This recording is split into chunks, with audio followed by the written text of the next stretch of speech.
बिस्मिल्लाहिर्रहमानिर्रहीम। Islamic updates के मोअज़्ज़िज़ नाज़रीन, अस्सलाम वालेकुम।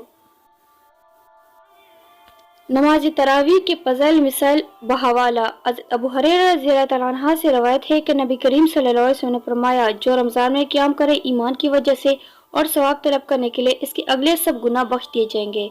इस हदीस पाक से रमज़ान की रातों में क़याम की फजीलत मालूम हुई और क़याम की एक सूरत तरावी की नमाज है। नमाज तरावी के ख़ास मिसाइल मंदर झैल है। तरावी मर्द औरत सब के लिए सुन्नत मुक़द्दा है, इसका तर्क दुरुस्त नहीं। इस मसले से वो लोग सब्र हासिल करें जो 4 या 6 रोज़ तरावी पढ़कर पूरे महीने तरावी नहीं पढ़ते। तरावी की 20 रकातें 10 सलाम से पढ़नी चाहिए। एक बार कुरान पाक ख़त्म करना सुन्नत है। कुरान अरकान की अदायगी में जल्दी करना मकरूह है।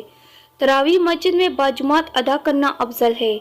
नाबालिग के पीछे बालिग की ना तरावी होती है ना कोई और नमाज। रमज़ान में वितर बाजुमात अदा करना अफजल है। मुक़्तदी के लिए ये जायज़ नहीं कि बेटा रहे, जब इमाम रुको करे तो खड़ा हो जाए, कि ये मुनाफिकीन का तरीका है। दुआ तरावी के लिए दुआ पढ़ना ज़रूरी है।